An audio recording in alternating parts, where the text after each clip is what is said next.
খবর শুনছেন বাংলা খবর 24। পশ্চিমবঙ্গ দেশ ও বিশ্বের গুরুত্বপূর্ণ 30টি তাজা ও ব্রেকিং সংবাদ নিয়ে হাজির আমরা। সব খবর সবার আগে জানতে সঙ্গে থাকুন বাংলা খবর 24 এর সঙ্গে। চলুন শুরু করা যাক আজকের প্রধান সংবাদ শিরোনাম।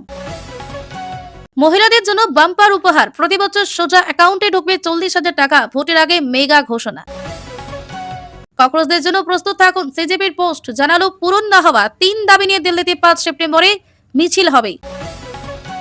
তৃণমূল নেত্রী জাতীয় শংসাপত্র বাতিল, এসি না হয়েও কি এমন করেছিলেন, কে এই টুম্পারায় জানেন? এক সিদ্ধান্তেই তোলপাড় বনগা। উৎসবের মুখে সরকারি কর্মীদের বিরাট উপহার নবান্নের, জেনে নিন কারা পাবেন অ্যাডহক বোনাস। মোহন ভগবতী মার্কিন সফরে বিরোধিতা করেছেন, এবার সেই নিউ ইয়র্কের মেয়র মামদানির বিরুদ্ধে প্রতিবাদের আগুন, সমাজতান্ত্রিক উন্মাদ বলে চরম কটাক্ষ। নেপালে ভয়ঙ্কর বিপর্যয়ে নিখোঁজ অন্তত 105 ভারতীয়, বহু মৃত্যুর আশঙ্কা। মানস সরোবর যাওয়ার পথে নেমে এলো হরপ্পা বান। নকশালবাড়ি থেকে মাথায় গুলি, শুভেন্দুর বার্তার 24 ঘন্টার মধ্যেই বদলে গেল যাদবপুরের দেওয়াল চিত্র। অন্নপূর্ণা ভান্ডারী ফার্দার ভেরিফিকেশন থেকে অ্যাপ্রুভ হতে কি লাগছে জানুন সরকারের নিয়ম। শুভেন্দুর বয়সের খোঁচাই কুণালের পাল্টা চ্যালেঞ্জ, হাঁটুন মমতার সঙ্গে। 1 বছরের মধ্যে রাজ্যের 20 লোকসভা আসনে উপনির্বাচন, বিরাট দাবি। কি বলছেন প্রধান বিচারপতি? ভোটার তালিকা থেকে নাম বাদ যাওয়া নিয়ে সুপ্রিম কোর্টের চাঞ্চল্যকর মন্তব্যে তোলপাড় রাজ্য রাজনীতি। হিঙ্গলগঞ্জের সীমান্ত সুরক্ষায় কাটা তারে বেড়া তৈরি পরিকল্পনা, উদ্বেগ বাড়ছে ইছামতির তীরের বাসিন্দাদের। গেরুয়া শিবিরে এবার পুরো ভোটের প্রস্তুতি, কলকাতায় প্রার্থী হচ্ছেন কারা, মেয়র মুখকে বড় ঘোষণা। এক মঞ্চে নয়, 28 আগস্ট শহরের দুই প্রান্তে মুখোমুখি দুই তৃণমূল গোষ্ঠী। হাইকোর্টের রায় কোন সমীকরণ তৈরি হলো? টিএমসির কুড়ি বিদ্রোহীর ভবিষ্যৎ কি, সুপ্রিম কোর্টের নোটিশে তুঙ্গে জল্পনা। ঋতব্রত মমতার দ্বন্দ্বে নেই আমরাই আসল তৃণমূল, জোরালো দাবি ভিন রাজ্যের নেতার। বাবা শেষের পথে, আর বাঁচানো যাবে না, ভারাক্রান্ত মনে আদিয়ালা জেলে ইমরানের বড় আপডেট দিলেন ছেলে কাশিম। বিজেপির পদ থেকে বিতাড়িত কয়েকদিন পরেই ককরোচদের প্রশংসায় পঞ্চমুখ পদ্ম সাংসদ। মালদহ মেডিকেল কলেজে একদিনে 10 নবজাতকের মৃত্যু, শুধু আগস্টেই প্রাণ গিয়েছে 60 শিশুর, অভিযান নার্সিংহোমগুলোতেও। বার্ষিক 40,000 টাকা ও 33% সংরক্ষণ, উত্তরপ্রদেশ নির্বাচনে নারীদের মন জয় করতে কোন মাস্টার স্ট্রোক দিলেন অখিলেশ। পুজো মিটতেই কলকাতার মহারণ, বিজেপি কি পারবে বাজিমাত করতে? একক আধিপত্যে ইতি, কলকাতা বই মেলার পর্যবেক্ষণে 24 সদস্যের কমিটি গড়ল রাজ্য, বাদ ত্রিদীপ সুধাংশুরা। FSSAI notice to ITC, Aashirvaad atta, Fortune soybean oil নিয়ে বিতর্ক, আইটিসিকে শোকজ করা নিয়ে আদালত বলল। মোদীর জন্মদিনে বঙ্গ বিজেপির মাস্টার স্ট্রোক, টার্গেট এবার মহিলা ও যুব সমাজ।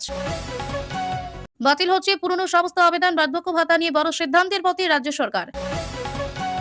রাহুল গান্ধী, ছাত্রদের মনের কথা বলতে গিয়ে মিথ্যা দাবি করছেন রাহুল গান্ধী, ফ্যাক্ট চেকে যা উঠে আসলো। যাদবপুরে দাঁড়িয়ে বন্দে মাতরম গাইবেন শুভেন্দু, কবে কখন ক্যাম্পাস কাণ্ডের পর পাল্টা কর্মসূচি বিজেপির। 21 বছরে 25 বার বদলি, কেন মহারাষ্ট্রের এই দাবাং আইএএস আধিকারিককে দেখলেই থরথর করে কাঁপছে হোটেল রেস্তোরাঁর মালিকেরা। প্রতিশ্রুতি রক্ষায় কেন্দ্র ব্যর্থ, 5 সেপ্টেম্বর ফের পথে সিজেপি। 2027-এর উত্তরপ্রদেশ নির্বাচন নিয়ে চাঞ্চল্যকর সমীক্ষা, যোগী সরকারি পারফরমেন্সে সন্তুষ্ট কত শতাংশ মানুষ। এবার শুরু হচ্ছে বিস্তারিত সংবাদ, তার আগে একটি ছোট্ট অনুরোধ, নতুন দর্শক হলে বাংলা খবর 24 চ্যানেলটি সাবস্ক্রাইব করে আমাদের পরিবারের সদস্য হয়ে যান। আপনার একটি সাবস্ক্রাইব আমাদের আরো ভালো সংবাদ পরিবেশন করতে অনুপ্রেরণা দেয়। মহিলাদের জন্য বছরে 40,000 টাকা, মহিলাদের জন্য বছরে 40,000 টাকা দেওয়ার একটি বড় ঘোষণার খবর সামনে এসেছে। ভোটের আগে এই আর্থিক সুবিধাকে ঘিরে ইতিমধ্যে আলোচনা শুরু হয়েছে। প্রস্তাবিত ব্যবস্থায় উপযুক্ত মহিলাদের ব্যাংক অ্যাকাউন্টে সরাসরি টাকা পৌঁছানোর কথা বলা হচ্ছে, অর্থাৎ মধ্যস্থতাকারীর মাধ্যমে নয়, সরাসরি অ্যাকাউন্টে টাকা দেওয়ার ব্যবস্থা থাকবে। বছরে 40,000 টাকা পেলে পরিবারগুলির আর্থিক সহায়তা বাড়তে পারে, তবে এই সুবিধা কারা পাবেন তা নির্ভর করবে নির্দিষ্ট যোগ্যতার উপর। আবেদনকারীদের বয়স, আয় এবং অন্যান্য শর্তও থাকতে পারে। ব্যাংক অ্যাকাউন্টে তথ্য সঠিক থাকা অত্যন্ত গুরুত্বপূর্ণ হতে পারে। সরকারি নথিতে তথ্যের ভুল থাকলে সুবিধা পেতে সমস্যা হতে পারে। এই ঘোষণাকে ঘিরে মহিলাদের মধ্যে আগ্রহ তৈরি হয়েছে, তবে টাকা পাওয়ার আগে সরকারি নিয়ম ও যোগ্যতা যাচাই করা জরুরি। কবে থেকে টাকা দেওয়া হবে সেটি গুরুত্বপূর্ণ বিষয়। আবেদনের পদ্ধতি এবং প্রয়োজনীয় নথি সম্পর্কে সরকারি নির্দেশের অপেক্ষা রয়েছে। চূড়ান্ত সরকারি বিজ্ঞপ্তি না আসা পর্যন্ত কোনো দাবিকে নিশ্চিত ধরে নেওয়া উচিত নয়। সরকারি ঘোষণা প্রকাশিত হলে প্রকল্পের পুরো নিয়ম আরও স্পষ্ট হবে। তৃণমূল নেত্রীর জাতীয় শংসাপত্র বাতিল বনগাঁয়। তৃণমূল নেত্রী টুম্পা রায়ের জাতীয় শংসাপত্র বাতিলের খবর সামনে এসেছে। আর এসএসসি শংসাপত্র নিয়ে দীর্ঘদিন ধরে প্রশ্ন উঠছিল, তিনি আদেও তপশিলি জাতিভুক্ত কিনা তা নিয়ে অভিযোগ ওঠে। বিষয়টি প্রশাসনিক পর্যায়ে যাচাই করা হয়। যাচাইয়ের পর তার জাতীয় শংসাপত্র বাতিল করার সিদ্ধান্ত নেওয়া হয়েছে বলে খবর। এই সিদ্ধান্তকে কেন্দ্র করে বনগাঁর রাজনৈতিক মহলে ব্যাপক চর্চা শুরু হয়েছে। জাতীয় শংসাপত্রের ভিত্তিতে কোনো সরকারি সুবিধা বা রাজনৈতিক সুবিধা নেওয়া হয়েছিল কিনা তা নিয়ে প্রশ্ন উঠেছে। শংসাপত্র বাতিল হলে সংশ্লিষ্ট সুবিধাগুলির উপর তার প্রভাব পড়তে পারে। ঘটনাটি নিয়ে রাজনৈতিক দলগুলির মধ্যে চাপানুতোর শুরু হয়েছে। তার বিরুদ্ধে কি বা অভিযোগ ছিল তা নিয়ে বিভিন্ন দাবি সামনে এসেছে। তবে অভিযোগের চূড়ান্ত সত্যতা প্রশাসনিক নথি ও সিদ্ধান্তের উপর নির্ভর করবে। শংসাপত্র বাতিলের বিরুদ্ধে সংশ্লিষ্ট ব্যক্তি আইনি পথে যেতে পারেন।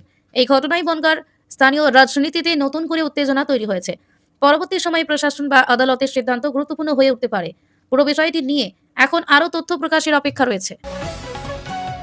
নেপালে ভয়ঙ্কর বিপর্যয়, নিখোঁজ বহু ভারতীয়। নেপালে ভয়াবহ প্রাকৃতিক বিপর্যয়ের খবর সামনে এসেছে।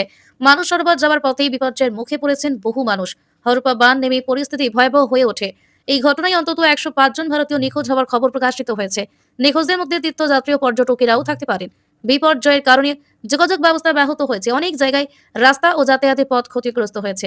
উদ্ধারকারী দল নিখোঁজদের সন্ধানে কাজ শুরু করেছে। পরিবারগুলির মধ্যে উদ্বেগ ও উৎকণ্ঠা তৈরি হয়েছে। নিখোঁজ ভারতীয়দের বিষয়ে তথ্য সংগ্রহের চেষ্টা চলছে। বিপর্যয় প্রবণ এলাকায় উদ্ধার কাজ চালানো কঠিন হয়ে পড়েছে। আবহাওয়া ও রাস্তার পরিস্থিতি উদ্ধার অভিযানে বড় বাধা হয়ে উঠতে পারে। ভারতীয়দের নিরাপত্তা নিয়ে সংশ্লিষ্ট কর্তৃপক্ষের সঙ্গে যোগাযোগ করা হচ্ছে। নিখোঁজদের কতজনকে উদ্ধার করা সম্ভব হয়েছে তা পরবর্তী আপডেট আরও পরিষ্কার হবে। এই মুহূর্তে উদ্ধার ও নিখোঁজদের সন্ধান করাই সবচেয়ে বড় অগ্রাধিকার। অন্নপূর্ণা ভান্ডারী ফার্দার ভেরিফিকেশন থেকে অ্যাপ্রুভ। অন্নপূর্ণা ভান্ডারীর আবেদনের স্ট্যাটাস নিয়ে উপভোক্তাদের মধ্যে নানা প্রশ্ন রয়েছে। অনেকের আবেদনে ফার্দার ভেরিফিকেশন দেখাচ্ছে। এর অর্থ আবেদনটি এখনো অতিরিক্ত যাচাইয়ের পর্যায়ে রয়েছে। এই অবস্থায় আবেদনকারীকে কিছু তথ্য বা নথি যাচাই করতে হতে পারে। আবেদনে দেওয়া তথ্য সরকারি নথির সঙ্গে মিলিয়ে দেখা হতে পারে। নাম, ঠিকানা এবং পরিচয় সংক্রান্ত তথ্য সঠিক থাকা গুরুত্বপূর্ণ। ব্যাংক অ্যাকাউন্টের তথ্যে ভুল থাকলে সমস্যা তৈরি হতে পারে। যাচাই প্রক্রিয়া সম্পূর্ণ হওয়ার পর আবেদন অ্যাপ্রুভ হওয়ার সম্ভাবনা থাকে। তবে শুধু স্ট্যাটাস দেখেই টাকা পাওয়ার বিষয়টি নিশ্চিত বলা যায় না। সরকারি নিয়ম অনুযায়ী যোগ্যতা যাচাই করা হবে। কোনো তথ্য অসম্পূর্ণ থাকলে আবেদন আটকে যেতে পারে। তাই আবেদনকারীদের নিজেদের তথ্য নথি ঠিক রয়েছে কিনা দেখে নেওয়া দরকার। প্রয়োজনে সংশ্লিষ্ট সরকারি দফতরের সঙ্গে যোগাযোগ করা যেতে পারে। ফার্দার ভেরিফিকেশন মানে আবেদন বাতিল নয়। যাচাই শেষে যোগ্য আবেদন অনুমোদিত হলে পরবর্তী সুবিধা পাওয়ার পথে তৈরি হবে। কলকাতায় পুরো ভোটের প্রস্তুতিতে বিজেপি। কলকাতা পুরো ভোটকে সামনে রেখে বিজেপি প্রস্তুতি শুরু হয়েছে বলে খবর। দলের তরফে সম্ভাব্য প্রার্থী বাছাই নিয়ে আলোচনা চলছে। কলকাতার বিভিন্ন ওয়ার্ডে সংগঠন শক্তিশালী করার পরিকল্পনা নেওয়া হচ্ছে। কোন নেতাকে কোথায় প্রার্থী করা হবে তা নিয়ে জল্পনা তৈরি হয়েছে। মেয়র পদে দলের মুখ কে হতে পারেন তা নিয়ে রাজনৈতিক মহলে আলোচনা চলছে। পুরো ভোটে তৃণমূলের বিরুদ্ধে শক্ত লড়াই দেওয়াই বিজেপির লক্ষ্য। ওয়ার্ড ভিত্তিক সংগঠন এবং স্থানীয় নেতৃত্বকে আরও সক্রিয় করা হচ্ছে। সম্ভাব্য প্রার্থীদের জনপ্রিয়তা ও সাংগঠনিক দক্ষতা বিবেচনা আসতে পারে। দলের শীর্ষ নেতৃত্বের অনুমোদনের পর প্রার্থী তালিকা চূড়ান্ত হতে পারে। কলকাতা পুরসভার বিভিন্ন এলাকায় রাজনৈতিক প্রস্তুতি শুরু হয়েছে। পুরো ভোটের আগেই বিজেপির এই তৎপরতা রাজনৈতিক গুরুত্ব বহন করছে। তৃণমূলও নিজেদের সংগঠন নিয়ে প্রস্তুতি শুরু করেছে। ফলে কলকাতার পুরো রাজনীতিতে প্রতিদ্বন্দ্বিতা আরও বাড়তে পারে। তবে চূড়ান্ত প্রার্থী তালিকা প্রকাশ না হওয়া পর্যন্ত কোনো নাম নিশ্চিত নয়। আগামী দিনে বিজেপির পক্ষ থেকে বড় ঘোষণা আসতে পারে বলে জল্পনা রয়েছে। 28 আগস্ট মুখোমুখি দুই তৃণমূল গোষ্ঠী। 28 আগস্ট কলকাতার দুই প্রান্তে তৃণমূলের দুই গোষ্ঠীর পৃথক কর্মসূচি ঘিরে রাজনৈতিক উত্তাপ তৈরি হয়েছে। দুই পক্ষই নিজেদের সভা করার প্রস্তুতি নিচ্ছে। এক মঞ্চে না হয়ে আলাদা জায়গায় কর্মসূচি করার প্রস্তুতি তৈরি হয়েছে। এর আগে কর্মসূচির অনুমতি নিয়ে আদালতে আইনি লড়াই হয়েছিল। হাইকোর্টের নির্দেশের পর দুই পক্ষই সভা করার সুযোগ পেয়েছে। তবে আইন শৃঙ্খলা বজায় রাখার জন্য নির্দিষ্ট শর্ত রয়েছে। দুই পক্ষের কর্মসূচিতে যাতে সংঘর্ষ না হয় সেদিকে নজর থাকবে বিশেষ। প্রশাসনকে পরিস্থিতি নিয়ন্ত্রণে রাখার দায়িত্ব দেওয়া হয়েছে। আলাদা জায়গায় সভা হওয়ায় সরাসরি মুখোমুখি সংঘাতের সম্ভাবনা কমানোর চেষ্টা করা হয়েছে। তবে দুই কর্মসূচিকে ঘিরে রাজনৈতিক উত্তেজনা রয়েছে। তৃণমূলের অভ্যন্তরীণ সমীকরণ নিয়ে নতুন করে আলোচনা শুরু হয়েছে। কোন গোষ্ঠীর সভায় বেশি জামায়াত হয় তা নিয়ে রাজনৈতিক মহলে আগ্রহ রয়েছে। আদালতের শর্তবেরী কর্মসূচি করা দুই পক্ষের কাছেই গুরুত্বপূর্ণ। 28 আগস্টের কর্মসূচির দিকে রাজ্যের রাজনৈতিক মহলে তাকিয়ে রয়েছে। সেদিনের কর্মসূচির পর তৃণমূলের অভ্যন্তরীণ সমীকরণ আরও স্পষ্ট হতে পারে। তৃণমূলের কুড়ি বিদ্রোহী সংসদকে ঘিরে জল্পনা। তৃণমূলের কুড়ি বিদ্রোহী সংসদকে নিয়ে সুপ্রিম কোর্টের নির্দেশের পর নতুন করে জল্পনা শুরু হয়েছে। এই সংসদের রাজনৈতিক অবস্থান নিয়ে ইতিমধ্যে বিতর্ক রয়েছে। অভিষেক বন্দ্যোপাধ্যায়ের করা মামলায় বিষয়টি দেশের শীর্ষ আদালতে পৌঁছেছে। সংশ্লিষ্ট সাংসদদের বক্তব্য জানতে আদালত নোটিশ দিয়েছে। তাদের দলত্যাগ এবং সাংসদ পদ নিয়ে আইনি প্রশ্ন উঠেছে। দলত্যাগ বিরোধী আইনের বিষয়টিও মামলায় গুরুত্বপূর্ণ হয়ে উঠতে পারে। সাংসদের সদস্য পদ থাকবে কিনা তা এখনো চূড়ান্ত হয়নি। আদালতের পরবর্তী শুনানিতে বিষয়টি আরও স্পষ্ট হতে পারে। নোটিশ পাওয়ার পর সংশ্লিষ্ট সাংসদদের নিজেদের অবস্থান জানানো হবে। এই মামলার রাজনৈতিক প্রভাব যথেষ্ট গুরুত্বপূর্ণ। তৃণমূলের অভ্যন্তরীণ রাজনীতিতে বিষয়টি নিয়ে আলোচনা চলছে। জাতীয় রাজনীতিতেও এই মামলার দিকে নজর রয়েছে। সুপ্রিম কোর্টের পরবর্তী নির্দেশের উপর অনেক কিছু নির্ভর করছে। এখনই সংসদের পদ খারিজ বা বহাল থাকার চূড়ান্ত সিদ্ধান্ত বলা যাচ্ছে না। পরবর্তী শুনানির পর মামলার ভবিষ্যৎ আরও পরিষ্কার হবে। মালদহ মেডিকেল কলেজে নবজাতকের মৃত্যু নিয়ে চাঞ্চল্য। মালদহ মেডিকেল কলেজে একদিনে 10 নবজাতকের মৃত্যুর খবর সামনে এসেছে। শুধু আগস্ট মাসেই 7 শিশু মৃত্যু হয়েছে বলে প্রতিবেদনে দাবি করা হয়েছে। ঘটনাটি সামনে আসতেই স্বাস্থ্য ব্যবস্থাকে ঘিরে প্রশ্ন উঠেছে। নবজাতকদের মৃত্যুর কারণ খতিয়ে দেখার দাবি উঠেছে। হাসপাতালে পরিষেবা ও চিকিৎসা ব্যবস্থার বিষয়টি আলোচনায় এসেছে। এত সংখ্যক শিশু মৃত্যু কী কারণে হচ্ছে তা নিয়ে তদন্ত গুরুত্বপূর্ণ। প্রশাসনের তরফে পরিস্থিতি খতিয়ে দেখা হচ্ছে। শিশুদের চিকিৎসার জন্য প্রয়োজনীয় পরিকাঠামো নিয়ে প্রশ্ন উঠেছে। এর পাশাপাশি মালদহের বিভিন্ন নার্সিং হোমে অভিযান চালানোর খবর রয়েছে। স্বাস্থ্য দপ্তর পরিস্থিতির উপর নজর রাখছে। কোনো চিকিৎসা গাফিলতি রয়েছে কিনা তা তদন্তের মাধ্যমে স্পষ্ট হতে পারে। অভিভাবকদের উদ্বেগের কারণে বিষয়টি অত্যন্ত সংবেদনশীল হয়ে উঠেছে। হাসপাতালে নবজাতক চিকিৎসার ব্যবস্থা আরও শক্তিশালী করার দাবি উঠছে। মৃত্যুর প্রকৃত কারণ জানতে চিকিৎসা সংক্রান্ত তথ্য বিশ্লেষণ করা প্রয়োজন। সরকারি তদন্ত ও পরবর্তী রিপোর্টের দিকেই এখন নজর রয়েছে। বার্ধক্য ভাতার পুরনো আবেদন বাতিলের সিদ্ধান্ত। বার্ধক্য ভাতা নিয়ে রাজ্য সরকারের নতুন সিদ্ধান্তের খবর সামনে এসেছে। পুরনো সমস্ত আবেদন বাতিল করার পরিকল্পনা নিয়ে আলোচনা শুরু হয়েছে। এর ফলে আগে আবেদন করা উপভোক্তাদের মধ্যে উদ্বেগ তৈরি হতে পারে। নতুন করে আবেদন করা প্রয়োজন হতে পারে বলে জল্পনা রয়েছে। সরকারের উদ্দেশ্য হতে পারে যোগ্য উপভোক্তাদের নতুন তথ্য যাচাই করা। বয়স্ক ব্যক্তিদের পরিচয় ও যোগ্যতা তথ্য যাচাই গুরুত্বপূর্ণ হয়ে উঠেছে। পুরনো তথ্যের সঙ্গে বর্তমান তথ্যের মিলও পরীক্ষা হতে পারে। নতুন আবেদন প্রক্রিয়া চালু হলে নির্দিষ্ট নিয়ম মেনে আবেদন করতে হবে। ব্যাংক অ্যাকাউন্ট এবং পরিচয়পত্রের তথ্য সঠিক থাকা জরুরি হতে পারে। তবে পুরনো আবেদন বাতিল মানেই ভাতা স্থায়ীভাবে বন্ধ হয়ে যাবে এমনটা ধরে নেওয়া ঠিক নয়। নতুন নিয়ম কি হবে তা সরকারি বিজ্ঞপ্তির মাধ্যমে স্পষ্ট হবার কথা। উপভোক্তাদের সরকারের নির্দেশিকা দেখে পরবর্তী পদক্ষেপ নেওয়া উচিত। ভাতা পাওয়ার ক্ষেত্রে যোগ্যতা যাচাইয়ের বিষয় গুরুত্বপূর্ণ। নতুন সিদ্ধান্তে কার্যকর হলে বহু আবেদনকারীকে ফের প্রক্রিয়াটির মধ্যে যেতে হতে পারে। চূড়ান্ত সরকারি নির্দেশ প্রকাশ না হওয়া পর্যন্ত বিস্তারিত নিয়মের জন্য অপেক্ষা করাই নিরাপদ।